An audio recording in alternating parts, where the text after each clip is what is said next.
बिस्मिल्लाहिर्रहमानिर्रहीम। अस्सलाम वालेकुम नाज़रीन, आप यूट्यूब चैनल देख रहे हैं। मैं इमरान खान हूँ। नाज़रीन, पिछले वीलॉग में मैंने अडयाला जेल से कुछ खबरें दी थी और मैंने ये बताया था कि इमरान खान साहब ने अपनी बहनों को एक पैगाम भेजा है कि जितना जल्दी हो, जैसे भी मुमकिन हो, वो कोशिश करें और मुझे आकर मिलें। ये इमरान खान साहब कोशिश कर रहे हैं क्योंकि उनका कोई पैगाम बाहर नहीं पहुँच रहा और वो किसी और पे भरोसा भी नहीं कर सकते। इमरान खान साहब को अपनी बहनों पे भरोसा है और बहुत सारी जगहों से वो धोखा भी खा चुके हैं। बुशरा बीबी की सूरत हाल भी मैंने आपको बताई थी। अब मुझे बहुत सारे लोगों ने रब्ता किया, जनाब कि ये खबर आपको कैसे मिली। तो मेरी आप सबसे गुजारिश ये है कि सोर्स मैं आपको नहीं बता रहा, लेकिन ये खबर 100% ठीक है और जो बुशरा बीबी की हालत मैंने आपको बताई है वो उससे भी बहुत बदतरीन है जो मैंने आपके सामने रखी। हाँ, इमरान खान साहब फिज़िकली बहुत फिट हैं और वो अपनी वर्जिश भी करते हैं। उन्होंने अपने आप को किसी ना किसी तरह मजबूत रखा हुआ और वो ज़हनी तौर पे इमरान खान साहब ने अपने आप को आमादा किया है कि उन्हें लंबा अरसा भी अगर जेल में रहना पड़ा तो वो रहेंगे। उन्होंने अपने आप को जेल में खासा मजबूत रखा हुआ है, लेकिन उनकी आंख का मसला बहुत सीरियस है और उसकी वजह से इमरान खान साहब परेशान भी हैं। अब जो इमरान खान साहब और उनकी अहलिया चाहते हैं, वो ये नहीं चाहते कि उनको जेल से बाहर निकाल दिया जाए। उन्होंने ऐसा कोई मुतालबा या कोई ऐसी बात भी नहीं की। वो सिंपल एक बात करते हैं कि जो इंसानी हुकूक है या जो कैदियों को हुकूक मिलते हैं जेल में, वो हकूक सिर्फ हमें दे दिए जाएं और कुछ नहीं चाहिए। अब वो इस बात को जानते हैं कि वो इतनी जल्दी छूट कर बाहर आने वाले नहीं हैं, क्योंकि इमरान खान साहब को उसके लिए एक डील करनी पड़ेगी और किसी भी जिल्लत अमेज डील के लिए वो तैयार नहीं है। हाँ, वो कुछ फेस सेविंग दे सकते हैं और पाकिस्तान की खातिर आगे बढ़ सकते हैं, लेकिन दूसरी जानिब जो है वो आसिम मुनीर है और आसिम मुनीर के अंदर जो खौफ है वो आपको दिखाई दिया उस वक्त जब आसिम मुनीर साहब ने इस्तिस्ना ले लिया कि ताहयात मेरे पास इस्तिस्ना है और मेरे ऊपर कभी भी कोई कानूनी कार्रवाई नहीं हो पाएगी। अब एक नई ऑफर दी गई पाकिस्तान तहरीक इंसाफ को, ये ऑफ द रिकॉर्ड भी दी गई। फैसल वाडा ने ऑन द रिकॉर्ड भी आकर कह दिया कि आप खैबर पख्तूनख्वा का बजट पास करवा दें, हम आपकी इमरान खान से मुलाकात करवा देंगे। खैबर पख्तूनख्वा का बजट पास करवाना ये कोई इतनी बड़ी बात नहीं है एस्टेब्लिशमेंट के लिए, वो डंडे मार मार के भी करवा सकती है। इससे पहले उन्होंने चीज़ें करवाई भी हैं और उन्हें अपने सामने कोई बहुत बड़ी मुज़ामत नज़र भी नहीं आ रही। खैबर पख्तूनख्वा से जैसे माजी में उन्हें मुज़ामत का सामना करना पड़ा, इस वक्त उस तरह की अवामी मुज़ामत उनके सामने नहीं है। अवामी लेवल के ऊपर उनके सामने चीज़ें उस तरह नहीं है जिस तरह माजी में हुआ करती थी, या जो चांस था सुहेल अफरीदी के पास, वो अनफॉर्चुनेटली सुहेल अफरीदी साहब की तरफ से मैं कह रहा हूँ कि अनफॉर्चुनेटली जो मौका उनके पास था उन्होंने उससे फ़ायदा अभी तक तो नहीं उठाया। और अब वो उठा पाएंगे या नहीं इसके बारे में कुछ कहा नहीं जा सकता, क्योंकि लोगों में काफ़ी मायूसी फैली है। अलीमा खानम ने एक बयान दिया खैबर पख्तूनख्वा की हुकूमत से उनकी जब मुलाकात हुई तो उसके बाद उन्होंने एक स्टेटमेंट जारी किया। अलीमा खानम ने कहा कि गुज़िश्ता रोज़ हमारी फैमिली ने इस्लामाबाद हाई कोर्ट में खैबर पख्तूनख्वा के वज़रा से मुलाकात की। इस मुलाकात में इमरान खान के तमाम कानूनी और जायज़ जेल हकूक़ की बहाली के लिए आवाज़ उठाने वाले इक़दाम पर तफसीली तबादला ख्याल हमने किया।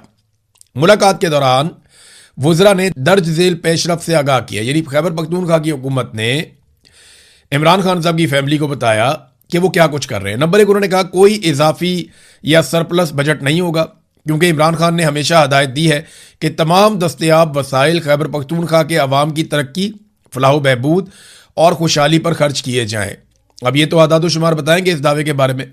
नंबर दो, उन्होंने कहा जी खैबर पख्तूनख्वा हुकूमत ने वफाकी हुकूमत की जानिब से तलब करदा 175 अरब रुपए की मुंतकली के लिए किसी भी मुआहदे पर उस वक्त तक दस्तखत नहीं करने का फैसला किया है जब तक दर्ज झेल मुतालबात हमारे मंजूर नहीं हो जाते। यानी उन्होंने कहा जी 175 अरब रुपया अगर आपको चाहिए हमसे, खैबर पख्तूनख्वा की हुकूमत ने कहा, तो फिर आपको हमारी कुछ शराइत माननी पड़ेंगी। अब ये शराइत है, ये आप सुन लें। नंबर एक, खैबर पख्तूनख्वा को जमशुदा अजला, यानी जो साबिक फाटा होता था अभी खैबर पख्तूनख्वा का हिस्सा है, उसके लिए माली साल का मुकम्मल हिस्सा फराहम किया जाए जो तकरीबन 300 अरब रुपए बनता है। यानी 175 अरब आप उन्हें देंगे, वो 300 अरब आपको देंगे। शाबाश। और वो कह रहे हैं जी 300 अरब बनता है। ये फंड जमशुदा अजला की मुआशी तरक्की, इस्तेहकाम और खुशहाली के लिए नागुज़ीर है। वो एक एक रुपए के लिए तरस रहे हैं, तड़प रहे हैं। वो इधर से मांगते हैं, उधर से मांगते हैं, वो हर एक के आगे हाथ फैला रहे हैं, कर्जे इकट्ठे कर करके वो दिवालिया हो गए हैं। और अभी भी आप उन्हें कहते हैं कि वो 300 अरब आपको दें और आपसे 175 अरब सिर्फ ले लें। दूसरा, उन्होंने कहा जी इमरान खान के तमाम कानूनी और जायज़ हकूक मुकम्मल तौर पे बहाल किए जाएं और जब तक नहीं होते किसी मुआहदे पर दस्तखत नहीं होगा। फिर इमरान खान को फौरी तौर पे शिफा इंटरनेशनल अस्पताल में मुंतकिल किया जाए, माहिर डॉक्टरों की निगरानी में तिब्बी मुआयना हो और उनका तशखीस हो, फिर उनका इलाज हो। फिर इमरान खान की गुज़िश्ता 8 माह से जारी गैर कानूनी तन्हाई और अमली तौर पे जो उनको एक कैद तन्हाई में डाला हुआ है उसका फौरी तौर पे खात्मा किया जाए। 6 अहले खाना, 6 वकला और 6 दोस्तों के साथ हर हफ्ते उनकी मुलाकात करवाई जाए। उनके बेटों के साथ हफ्तावार टेलीफोनिक राब्ते का हक फौरी तौर पे बहाल किया जाए। किताबों, अखबारात और दीगर मुताले के मवाद तक उनकी रसाई को यकीनी बनाया जाए। और ये कोई मुराद नहीं है, ये कानूनी और इंसानी हकूक़ हैं जो हर कैदी को मुयस्सर हैं, तो इमरान खान साहब को भी ये हकूक़ मिलने चाहिए। ये जनाब पाकिस्तान तहरीक इंसाफ ने चीज़ें सामने रख दी हैं। अब बजट तो पास करवा रही है खैबर पख्तूनख्वा की हुकूमत। बजट की मैं बात कर रहा था, इधर बजट का इजलास कौमी असम्बली में भी चल रहा है। उधर शहबाज शरीफ साहब ने ज़मीन आसमान के कलाबे में ला दिए फील्ड मार्शल आसिम मुनीर की तारीफों में।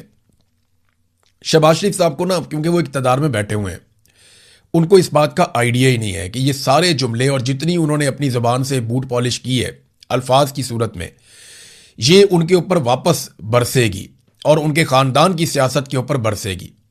ये सोशल मीडिया का दौर है, एक एक चीज़ रिकॉर्ड हो गई है। ऐसा नहीं है कि आप पीटीवी का रिकॉर्ड ख़त्म कर देंगे तो आपको भुट्टो की तकरीरें गायब हो जाएंगी या कुछ आपको मिलेगा नहीं। ये सारा कुछ यहाँ पे रिकॉर्ड में मौजूद रहेगा। आपको इसका सामना करना पड़ेगा शहबाज शरीफ साहब।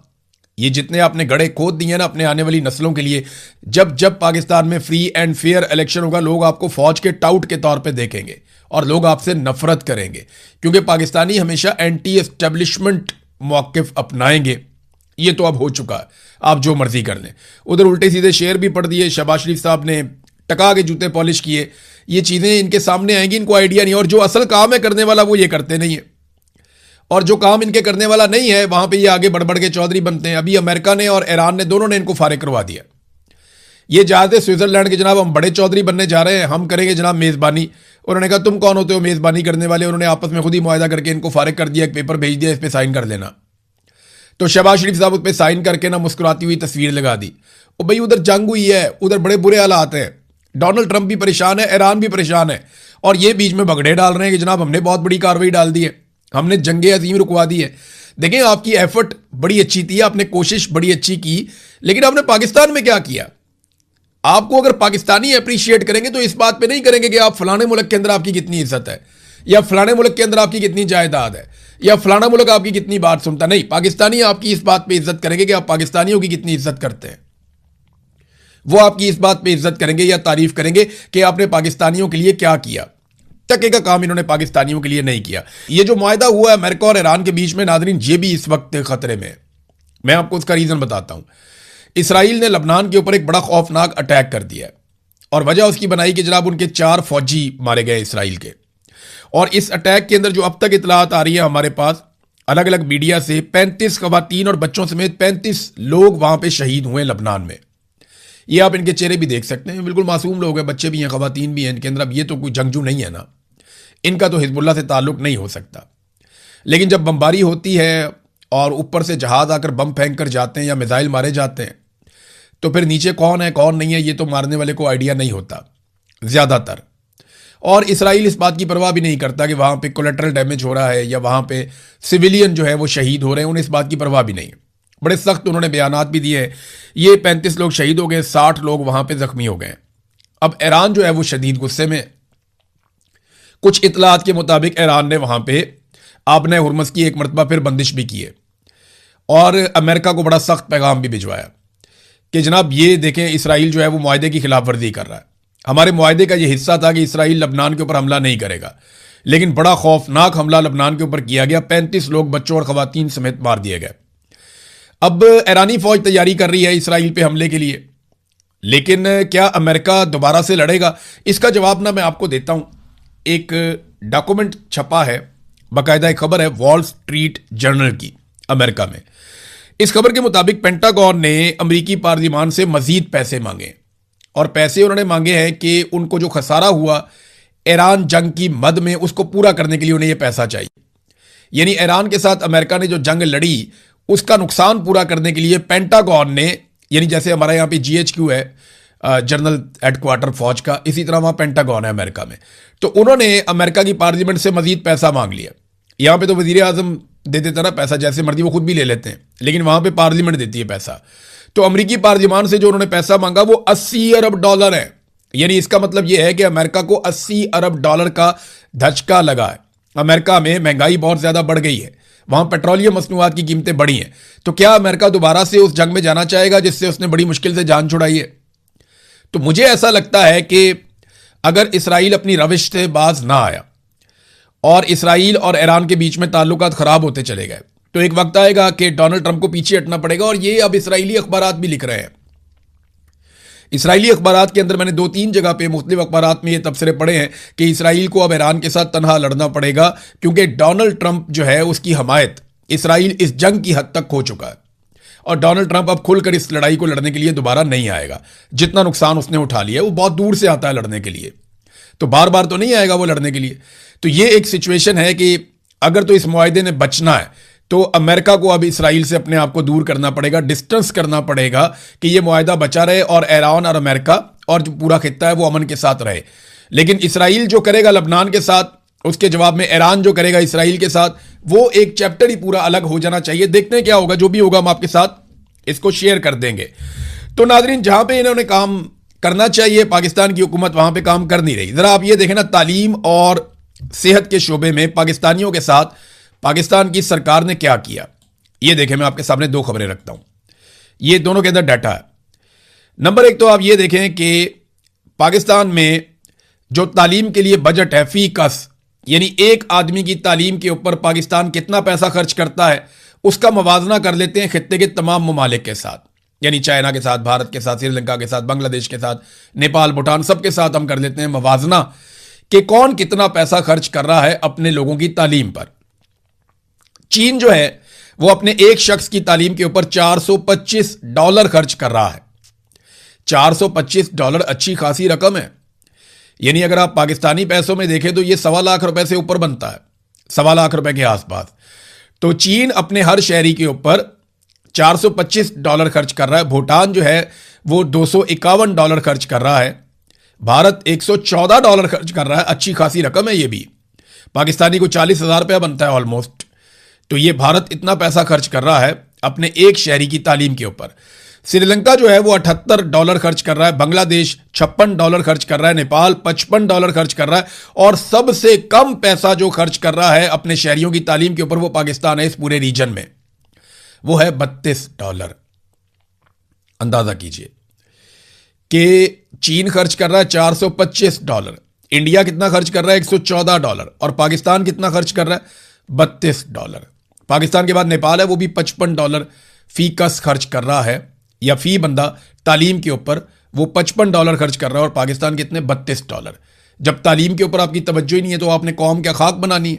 जब तक आप नौजवानों को तालीम नहीं देंगे, और सबसे अच्छी रेशो नौजवानों की पाकिस्तान के अंदर है। पाकिस्तान में 65% आबादी नौजवानों की है जिनसे फायदा उठाया जा सकता था। बहुत बड़ी तादाद में नौजवान है, लेकिन तालीम के ऊपर पाकिस्तान सबसे कम पैसा खर्च कर रहा है। आ जाए जरा हेल्थ के ऊपर कि हेल्थ पे पाकिस्तान कितना पैसा खर्च कर रहा है।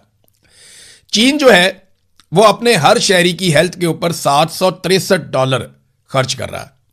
$763 हर शहरी की सेहत के ऊपर खर्च कर रहा है। भूटान जो है वो $162 खर्च कर रहा है, श्रीलंका 134, भारत $85, नेपाल $84, अफगानिस्तान $59, बांग्लादेश $53 और पाकिस्तान $30।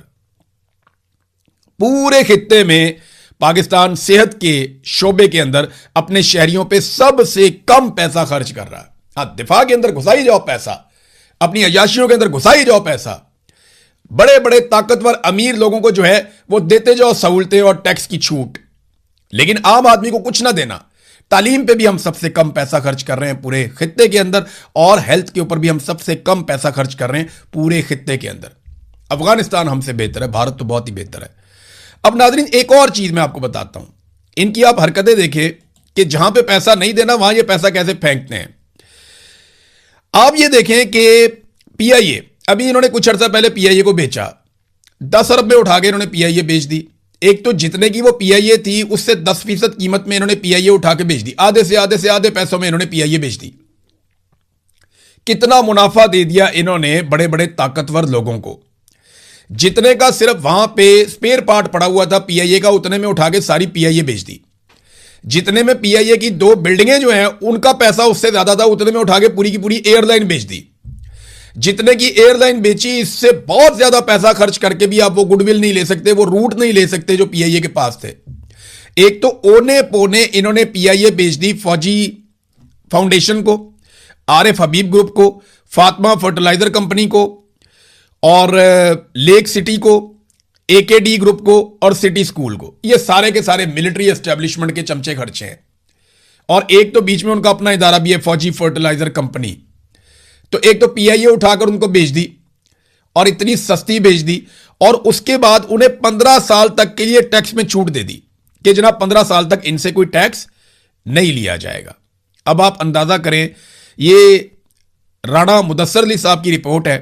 अगर आप इस रिपोर्ट को पढ़ें तो कायमा कमेटी बराए खजाना की रुदाद है इसके अंदर, उसमें पता यह चलता है कि पीआईए को 15 बरस के लिए टैक्स छूट देने की तजवीज ज़ेरे गौर आई है कि जनाब इनको 15 साल के लिए टैक्स की छूट दे दी जाए। ये नाज़रीन पाकिस्तान के अंदर हो रहा है। अशराफिया लूट रही है, गरीब आदमी लुट रहा है, आपकी जेबों पे डाका डाला जा रहा है। आप 1 यूनिट बिजली इस्तेमाल करेंगे, 4 यूनिट बिजली के आप पैसे देंगे। पीआईए जो मर्जी करे, जो मर्जी खरीदे, जो मर्जी बेचे, जितना मर्जी मुनाफा कमाए, 15 साल तक आप उससे टैक्स ही नहीं ले पाएंगे। तो फिर बेचा क्यों? अगर आपने मुनाफा ही कमाना था तो आप कमा सकते थे उससे। ओने पोने बेच दी, टैक्स भी माफ कर दिया। तो बाकी जो एयरलाइंस पाकिस्तान में काम कर रही है उन सबको भी टैक्स माफ कर दो। उनका क्या कसूर है?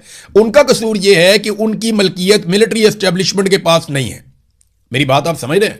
भाई पीआईए भी पाकिस्तान में चल रही है, बाकी जो एयर सयाल है वो भी पाकिस्तान में चल रही है, एयर ब्लू भी पाकिस्तान में चल रही है, और पता नहीं कौन कौन सी हैं बेशुमार एयरलाइन पाकिस्तान में चल रही है। भाई अगर आपने पीआईए को टैक्स छोड़ दिया है तो बाकियों को क्यों नहीं छोड़ रहे आप? ये बाकी पीआईए का मुकाबला कैसे करेंगे? ये अब पीआईए एक प्राइवेट ऑर्गेनाइजेशन है। जब आप इसका टैक्स माफ करेंगे तो बाकी लोग जो मार्केट में मौजूद हैं वो इसका मुकाबला कैसे करेंगे? यही वो घटिया खेल है जो पाकिस्तान में खेला जाता है कि मिलिट्री एस्टेब्लिशमेंट जो भी कारोबार करती है उन्हें खास तौर पे टैक्स छूट मिल जाती है, उनकी मौजें लग जाती हैं। बाकी जितने लोग प्राइवेट काम करने वाले होते हैं उनका मुकाबला ही नहीं कर सकते। इसके ऊपर तो पूरी एक एपिसोड हो सकती है। बहरहाल ये हरकतें इनकी जानिब से जारी हैं। अब तक बिजली के बिल में कौन कौन से टैक्सेस लगाए गए हैं पाकिस्तानियों पे, जरा ये भी आप देख लीजिए। एक और बड़ी जबरदस्त खबर है, क्योंकि देखिए ना पीआईए को तो टैक्स छूट मिल रही है, आम पाकिस्तानी पे कौन कौन सा टैक्स लग रहा है ये जरा आप देखिए। नाज़रीन ये देखिए आप, बिजली के बिल के अंदर जो टैक्सेस हैं इनके जरा नाम सुने आप। महसूल बिजली, बिजली की कीमत, general sale tax, income tax, फाजिल टैक्स, मजीद tax, RS tax, fuel price adjustment पर general sale tax, fuel price adjustment पर मजीद टैक्स, फ्यूल प्राइस एडजस्टमेंट पर फाजिल टैक्स, फ्यूल प्राइस एडजस्टमेंट पर income tax, fuel price adjustment पर इजाफी टैक्स, फ्यूल प्राइस एडजस्टमेंट पर excise duty, fuel price adjustment पर आरएस टैक्स, और इसके अलावा लेवियां अलग। ये नाज़रीन पाकिस्तानी टैक्सेस दे रहे हैं बिजली के एक बिल के ऊपर, और उधर पीआईए खरीदने वाले अरबों खरबोपति लोगों को टैक्स माफ किया जा रहा है। ये नाज़रीन सूरत हाल है। नाज़रीन अफगानिस्तान ने पाकिस्तान के ऊपर ड्रोन हमले किए हैं। अफगानिस्तान की गवर्नमेंट ने यह दावा किया कि ये हमले उन्होंने दाइश के खिलाफ, दहशतगर्दों के खिलाफ किए हैं और पाकिस्तान की सरजमीन के ऊपर किए हैं। ये हमले जो हैं बलूचिस्तान में चमन के करीब हुए हैं, और दूसरी खैबर पख्तूनख्वा में बताया जा रहा है कि वहां पर हमले हुए हैं। अफगानिस्तान का कहना है कि उन्होंने दहशतगर्दों पर अटैक किया, जबकि पाकिस्तानी फोर्सेज का कहना है कि उन्होंने हमले नाकाम बनाए हैं और अफगानिस्तान ने हमारी सरहदों की खिलाफ वर्जी की है। दोनों ममालिक एक दूसरे पे इसी किस्म के इल्जामात लगाते हैं। मेरे ख्याल में दहशतगर्दी को कुचलना दोनों ममालिक की रिस्पॉन्सिबिलिटी है। अपने अपने शहरियों को दहशतगर्दी से बचाना दोनों ममालिक की जिम्मेदारी है। तो इसके लिए दोनों को कोऑर्डिनेशन के साथ काम करना चाहिए, और वही फार्मूला जो इमरान खान ने कहा कि पाकिस्तान, अफगानिस्तान और मकामी कबाइल मिलकर एक एतमाद साजी पैदा करें और दहशतगर्दी को जड़ से उखाड़ कर फेंक दें। यह है असल तरीका, वरना पाकिस्तान अफगानिस्तान के अंदर अटैक करता रहेगा, अफगानिस्तान पाकिस्तान के अंदर अटैक करता रहेगा। और यह नई चीज है कि अब अफगानिस्तान के पास खुदकुश ड्रोन मौजूद हैं। ये उसी तरह जिस तरह ईरान के पास शायद ड्रोन है, अब आहिस्ता आहिस्ता वो इसकी कैपेसिटी को बढ़ाते जाएंगे। वो मुआहदे भी कर रहे हैं मुख्तलिफ मुल्कों के साथ। तो ये इतना आसान नहीं रहेगा। पाकिस्तान को और अफगानिस्तान को मिलकर बैठ कर चीजों को तय कर लेना चाहिए। अवामी ज्वाइंट एक्शन कमेटी नाज़रीन कश्मीर में लगातार एहतजाज कर रही है। रोजाना की बुनियाद पे वहां क्रैकडाउन होता है, पाकिस्तान का मीडिया रिपोर्ट नहीं करता, लोग शहीद भी हो जाते हैं, लोग जख्मी भी हो जाते हैं, लेकिन उसके बाद ज्यादा बड़ी तादाद में निकल कर आकर बैठ जाते हैं। खवातीन तारीख में पहली मर्तबा कश्मीर में बाहर निकली और बाहर निकलकर उन्होंने भी मर्दों के शाना बशाना एहतजाज किया, यह साबित करने के लिए कि यह कोई शरपसंद नहीं है, बल्कि यह अवाम है कश्मीर की जो अपने हुकूक के लिए डट कर खड़ी है। पूरी दुनिया में शोर मच रहा है, खासतौर पर बरतानिया में बहुत बड़े बड़े एहतजाज हुए कश्मीरियों की जानिब से। अब नादरीन, ज्वाइंट अवामी एक्शन कमेटी ने सरदार उमर नज़ीर कश्मीरी का एक स्टेटमेंट जो है वो यहां पे नकल किया सोशल मीडिया पे। पूरे आज़ाद कश्मीर में रजाकाराना शटर डाउन, पहिया जाम हड़ताल जारी है। एहतजाजी धरनों में लाखों की तादाद में अवाम मौजूद हैं। हुक्मरान इस तहरीक को कुचलने के लिए हर हरबा इस्तेमाल कर रहे हैं, लेकिन अब तारीख एक नए मोड़ पर खड़ी है। हर शख्स जो इस रियासत और अवाम की बेहतरी चाहता है, जो इस जुल्म जबर फस्तायत का खात्मा चाहता है, वो इन धरनों का हिस्सा बने। हमने पुरअमन रहकर हुक्मरानों की हर चाल को नाकाम बनाना है। ओवरसीज कश्मीरियों ने इस तहरीक में जानदार किरदार अदा किया और कर रहे हैं। ये लड़ाई अपने जायज तस्लीम शुदा मुतालबात पर अमल दरामद की लड़ाई है, जिसके लिए हर मकतबा फिक्र से ताल्लुक रखने वाला हर फर्द अपना किरदार निभा रहा है। ओवरसीज भाइयों से अपील है कि जद्दोजहद को तेज करें। पाकिस्तानी सफारतखानों, UN और इंसानी हकूकी तंजीमों के दफातर के बाहर धरनों को मजबूत करें। यह सरदार उमर नज़ीर कश्मीरी का स्टेटमेंट है। नाज़रीन, डोनाल्ड ट्रंप और इटली की वजीर आजम के बीच में झड़प हो गई और तल्ख जुमलों का तबादला भी हो गया स्टेटमेंट्स का। वो अगले वीलॉग में आपको बताता हूं। अब तक के लिए इतना ही। अपना ख्याल रखिएगा, अपने चैनल का भी। अल्लाह हाफिज़।